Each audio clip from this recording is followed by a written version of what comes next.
Today, more migration madness.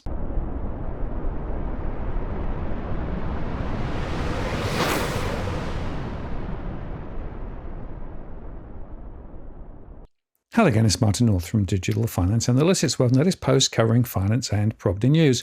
High migration is putting pressure on home prices and rents and lifting the demand for more infrastructure and diluting the GDP per capita. That's the share of wealth generated in the country. Across an ever-increasing population, 84% of which growth came from migration. So this is now a big political hot potato.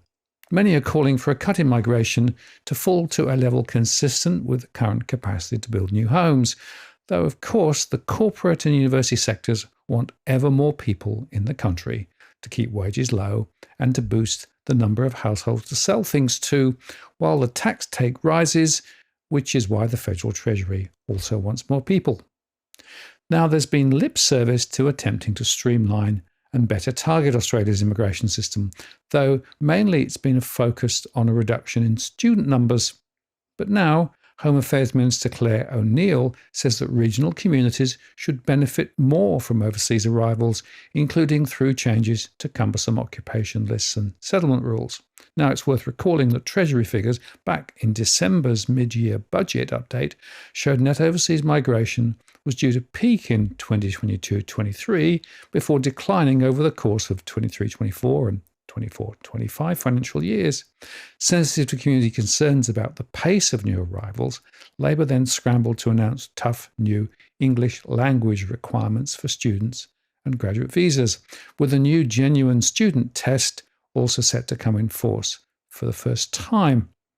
To avoid visitor visas being used to get around integrity checks by the Department of Home Affairs, Labor increased the use of no further stay conditions on visitor visas, blocking individuals from transferring to other visa categories in order to stay in the country longer. This will affect thousands of students, most of whom come from India, who arrive on a tourist or other visa and then shift to a student visa once in Australia.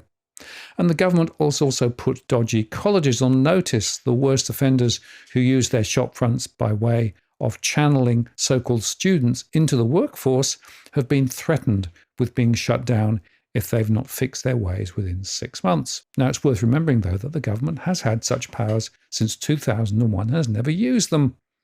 The regulator, the Australian Schools Quality Authority, also has had powers to shut down dodgy colleges. However, most end up in the Administrative Appeals Tribunal.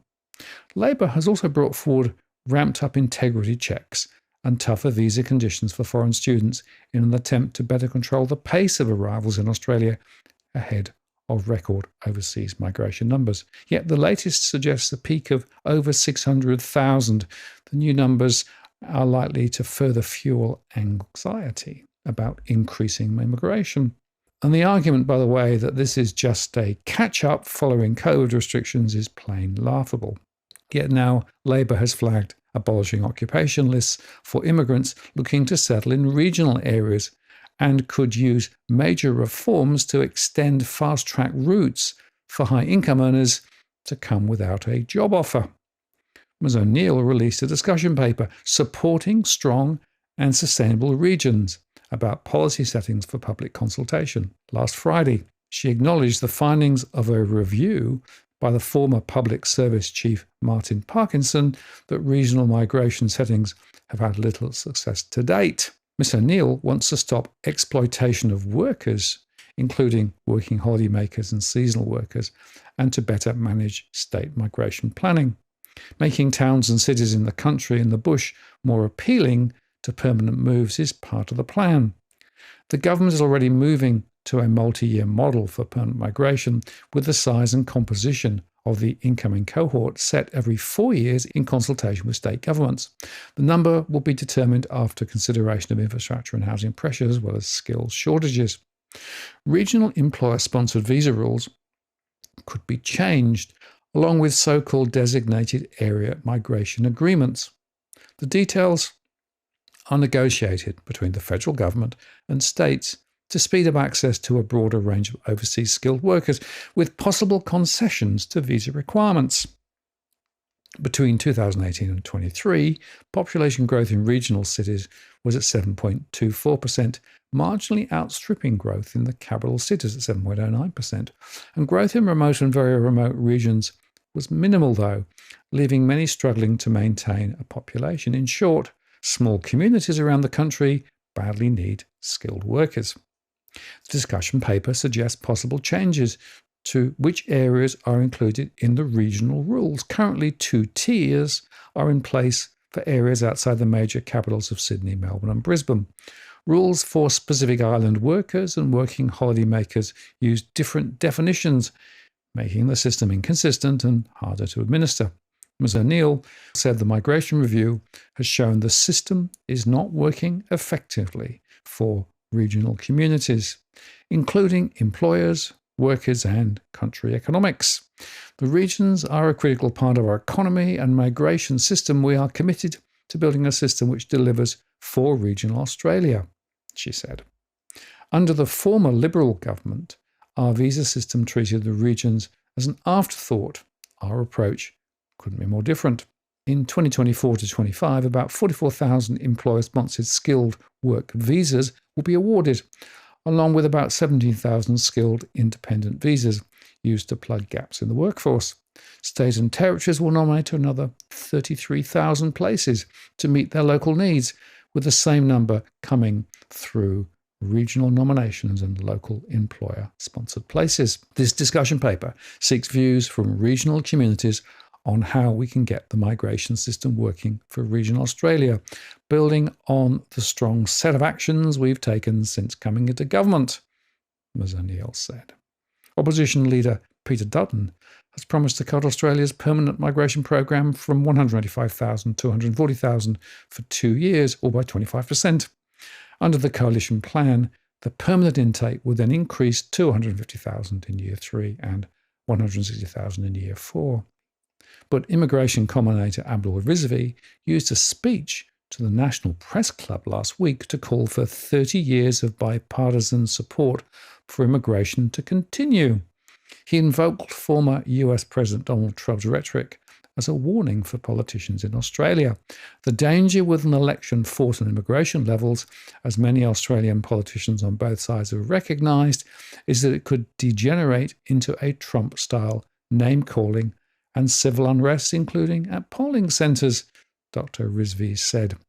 Yet moves by Labor and the coalition to cut Australia's permanent skilled migration intake might only be cosmetic, as employee-starved businesses go around caps to recruit workers from New Zealand and working holidaymakers, a major report has said. Research from the Australian National University's Migration Hub also says any move to cap the number of international students at Australia's universities is unnecessary, with the number of incoming students set to fall as part of a post-pandemic return to normal trends.